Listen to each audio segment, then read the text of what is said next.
Something equally as hard as hearing a cancer diagnosis, I think, is reading this bio for Dr. Ethan Russo. It has some serious words in it, so I ask for your forgiveness from right now. Ethan Russo, MD, is a board-certified neurologist, psychopharmacology researcher, and medical director of Phytex, a biotechnology company researching and developing innovative approaches targeting the human endocannabinoid system. Phytex team pioneered scientific understanding of how the ECS regulates physiological functions including immunity, pain, inflammation, mood, emotion, learning, memory, metabolism, appetite, weight, sleep, embryo development. I can't wait to hear that part. Neuroprotection and stress responses. Previously, from 2003 to 2014, he served as the senior medical advisor and study physician to GW Pharmaceutical for numerous phase 1 through phase 3 clinical trials of Sativex and an alleviation of cancer pain, unresponsive to opioid treatment, and initial studies of Epidiolex for intractable epilepsy. He graduated from the University of Pennsylvania in psychology and the University of Massachusetts Medical School before residencies in pediatrics in Phoenix, Arizona, in child and adult neurology at the University of Washington in Seattle. He was a clinical neurologist in Missoula, Montana for 20 years in a practice with strong chronic pain component. In 1995, he pursued a 3-month sabbatical during ethnobotanical research. Now, I don't know the name of the people. It's somewhere in Peru. Trust me, it's a serious word I can't pronounce. He joined GW as a full-time consultant in 2003. He has held faculty appointments in pharmaceutical sciences at the University of Montana, in medicine at the University of Washington, and as a visiting professor, Chinese Academy of Sciences. He is currently past president of the International Cannabinoid Research Society and is former chairperson of the International Association for Cannabinoid Medicines. He serves on the Scientific Advisory Board for American Botanical Council. He is author of the handbook Psychotropic Herbs, editor of Medicinal Cannabis and Cannabinoids, Pharmacology, Toxicology, and Therapeutic Potential, and author of The Last Sorcerer, Echoes of the Rainforest. He was founding editor of Journal of Cannabis Therapeutics, selections of which were published as books: Medical Cannabis Therapeutics in HIV/AIDS, Women and Medical Cannabis, Medicine, Science, and Sociology, Medical Cannabis, From Pariah to Prescription, and Handbook of Medical Cannabis Therapeutics, From Bench to Bedside. He has medical cannabis and ethnobotany. His interests have included correlations of historical uses of medical cannabis to modern pharmacological mechanisms and phytopharmaceutical treatment of migraine and chronic pain, and phytocannabinoid, terpenoid, and oh Lord, this one is really rough, nergic, I can't even pronounce that, and Villanoid interactions. He has consulted or lectured on these topics in more than 30 US states and 30 countries. With that, please welcome Dr. Ethan Russo. Thank you, Denny.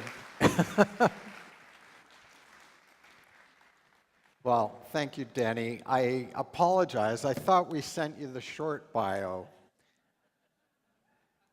But it's a pleasure to be here tonight in your beautiful country and to have the opportunity to share a bit of our knowledge of cannabis with you and how it may be useful in improving health. So on the first slide, I want to point out my email, ethanrusso@comcast.net. I'm going to have to talk fast. We have a lot of material. Some of the vocabulary may be outside your experience, but I would be happy to hear from you. And I can't send you my slides, but I can send you articles that cover the material that we'll be discussing, and I'd be happy to communicate and answer your questions that we don't cover tonight. So let's see. My goodness, it works. So this is the plant in question, Cannabis sativa. That means cultivated. If you were stuck on the proverbial desert island and needed one plant, this would be the best choice because it provides food in the form of the seed, fuel from the seed, fiber from the stalks, and pharmacy from the flowering tops. And we're going to talk first about the history of cannabis, not just to mention that so-and-so said it was good for this and that, but rather to show that how these ancient writings in many instances can inform our current medical uses. This is a map that was taken from an article I wrote in the past, and you'll see that cannabis started out in Central Asia but quickly spread through the Old World, and it was used by numerous cultures medicinally, as we will discuss. This is just a representation of cannabis in different languages. I'll point you to the Chinese. This one's easy to understand because this is a pictograph. It actually depicts hemp stalks being hung upside down in a shed to dry. And then in the other ancient languages, including Hebrew, cannabosum, aromatic cane, and then the more recognizable Greek of cannabis, same name in Latin.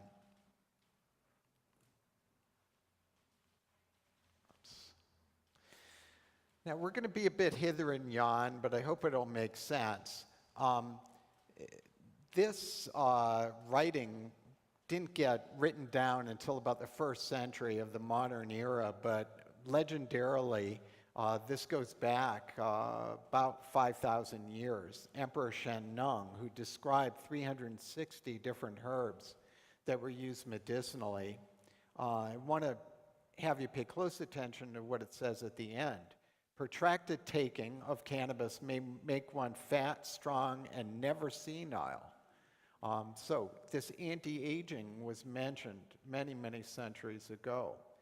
And let's go up now to the 19th century. This is Sir John Russell Reynolds, who was the personal physician to Queen Victoria. And that's, you usually see pictures of her in her later years, but this is what she looked like at the time of her coronation. We know that she had conditions that could be treated with cannabis, such as migraine and menstrual cramps. But by the time he became her personal physician, she probably was postmenopausal, and we have no proof that she actually used cannabis, although that would have been possible.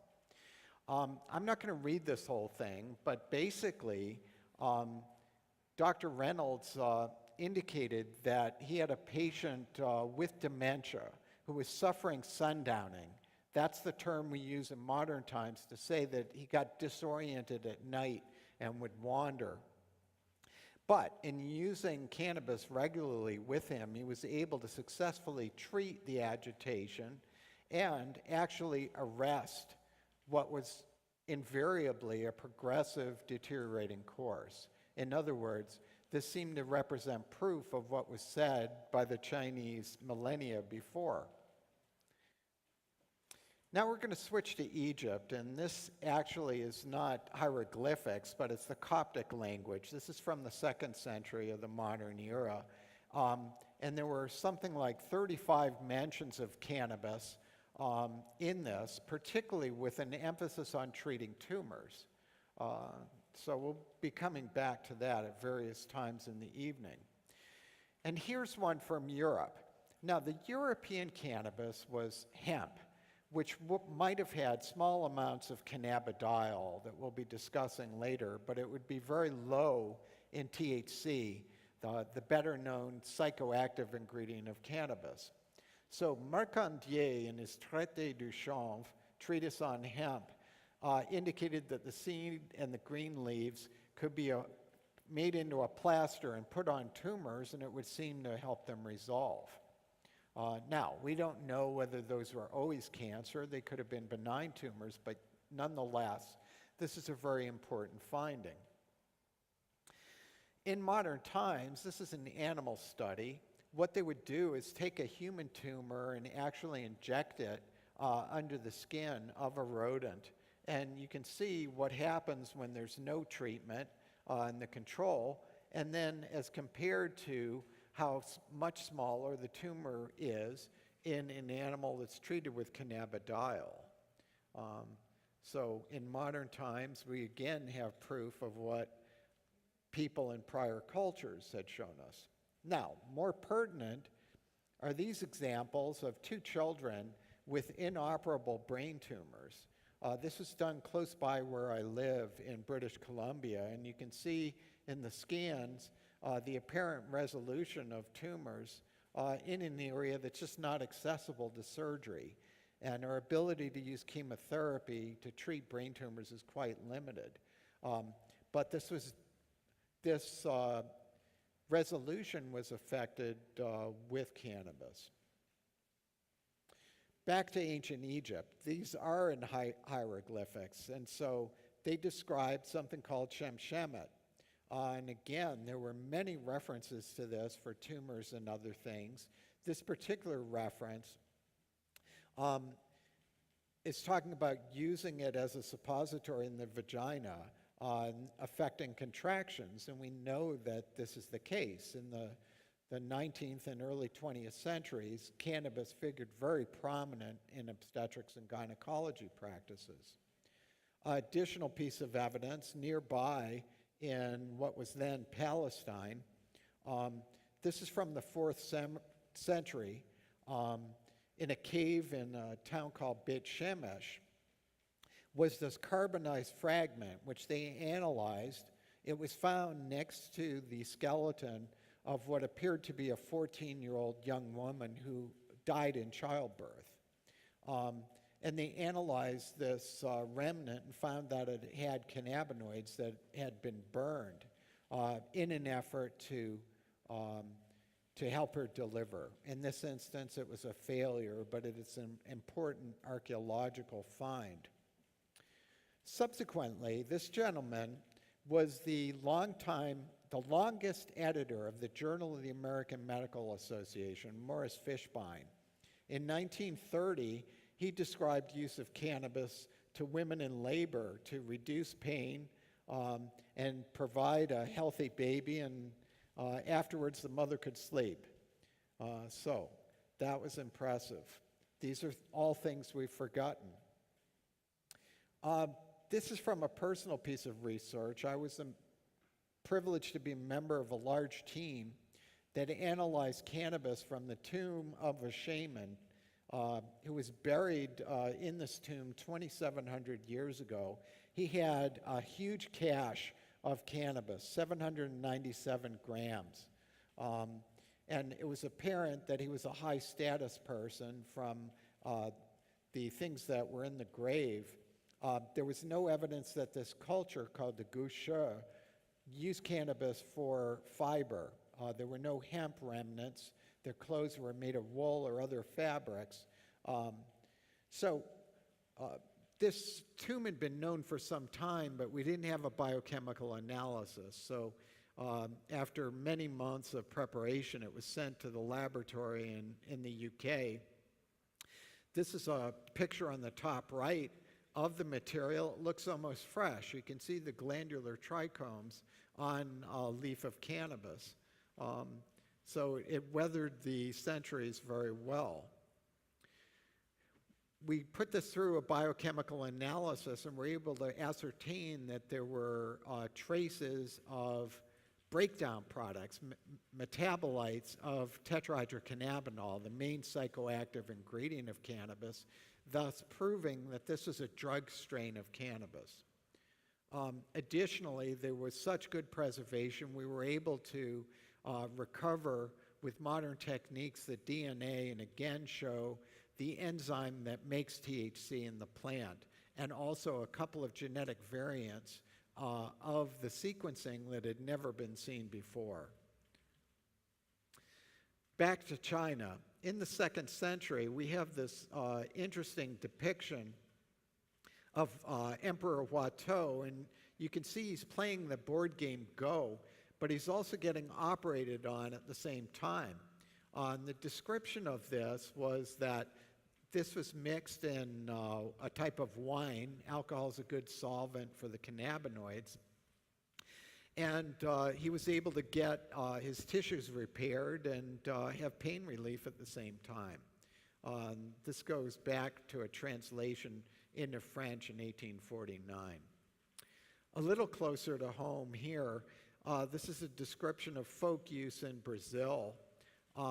And they use cannabis as an infusion to treat rheumatism, female troubles, colic and other complaints, and even to put cannabis in a cavity in a tooth to reduce pain.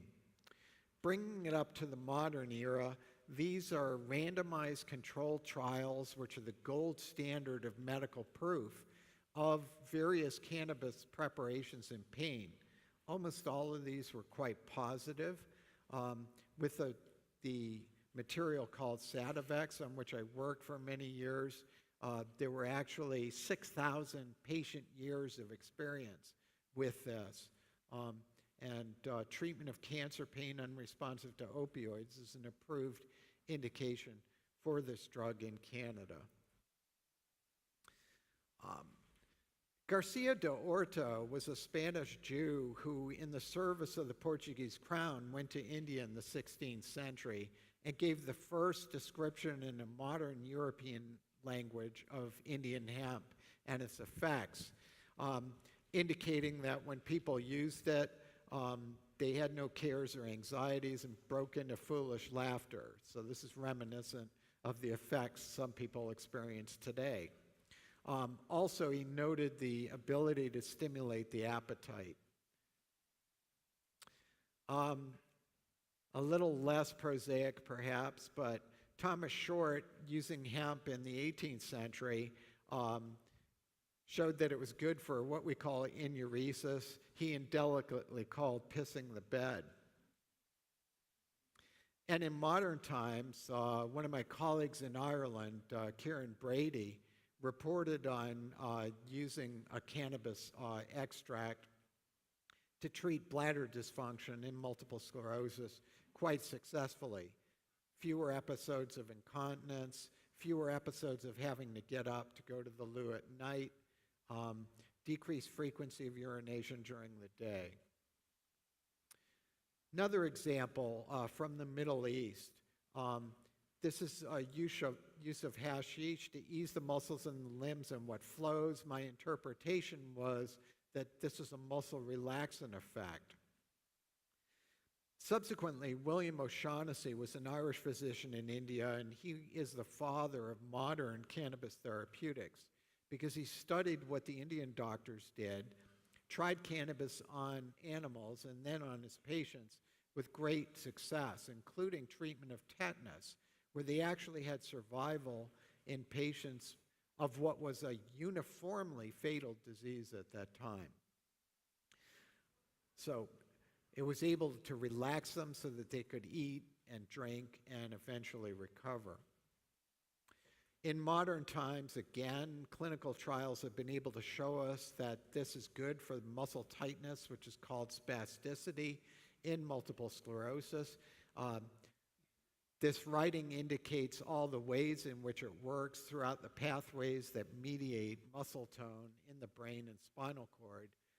But the bottom line is it's worked, and this is now an approved indication for the cannabis preparation called Sativex in 29 countries, not in the U.S.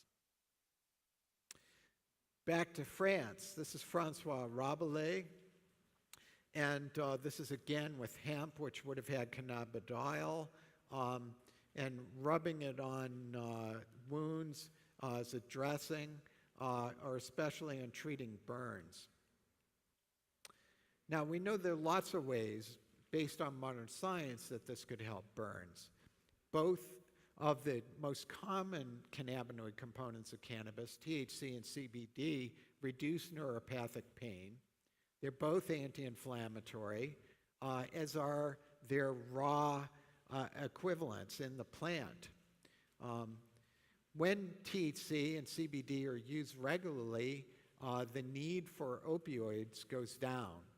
When someone has severe burns, they end up for months in the hospital on high doses of opioids, often with great problems. Another component of cannabis, called caryophyllene, works in a different way without being psychoactive as a strong anti-inflammatory that could reduce scarring from burns. So this is something we'd like to be able to apply in the clinic in the future for what is often a terrible problem.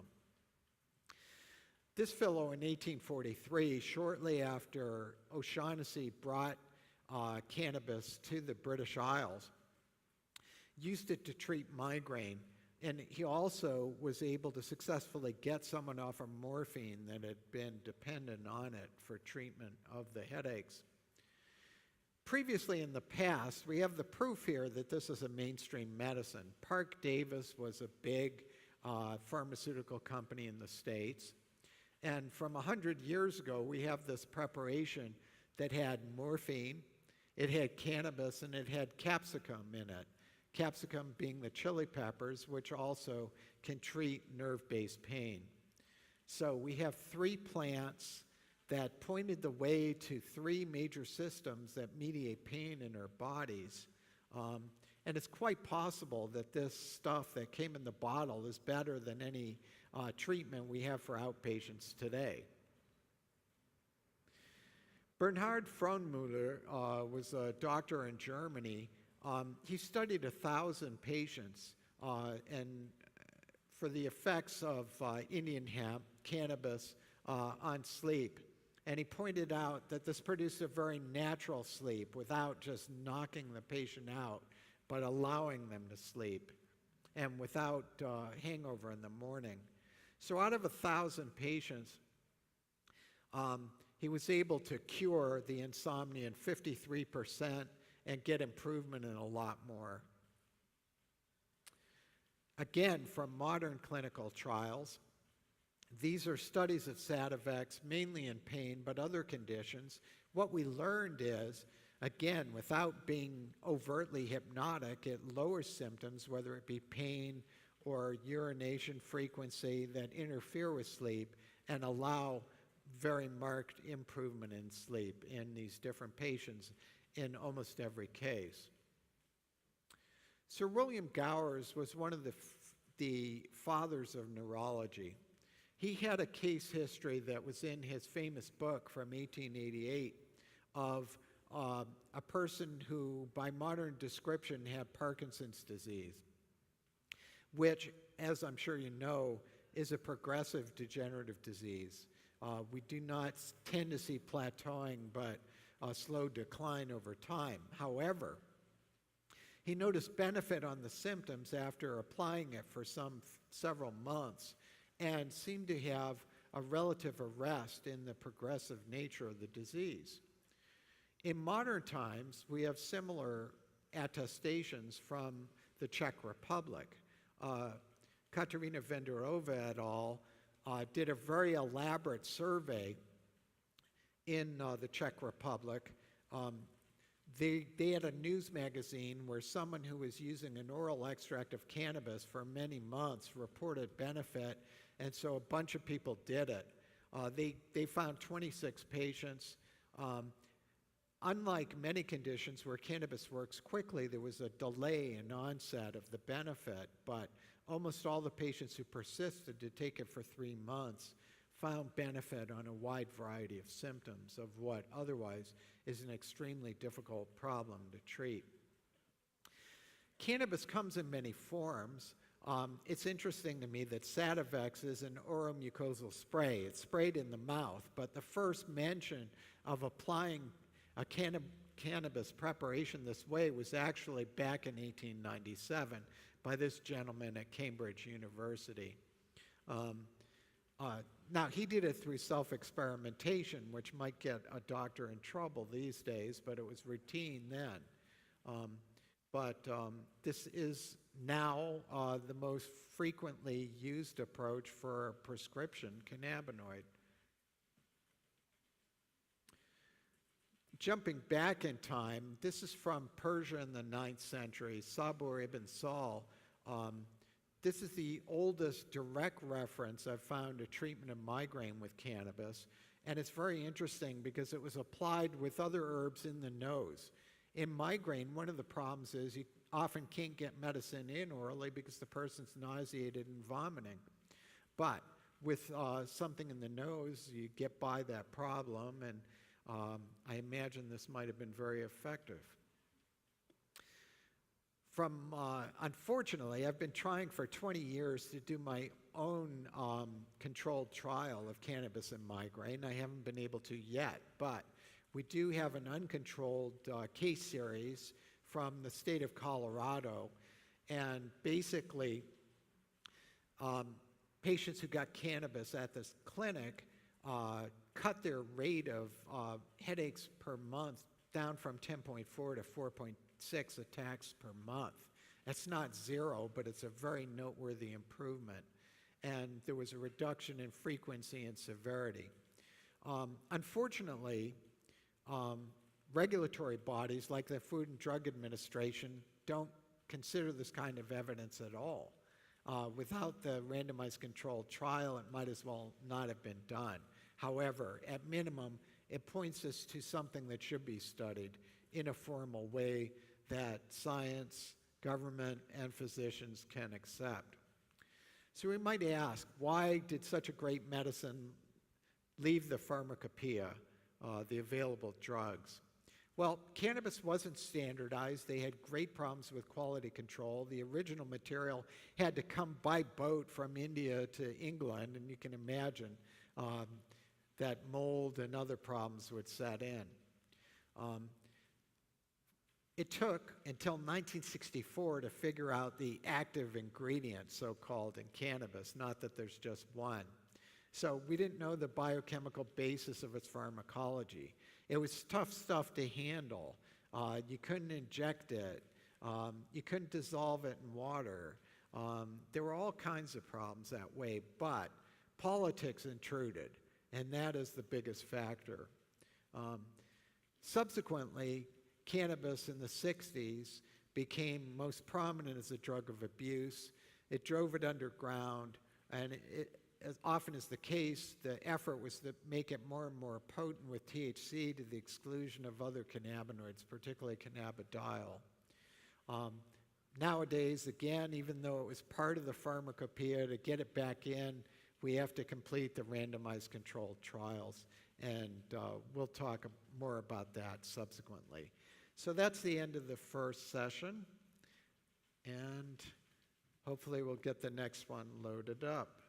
Thank you.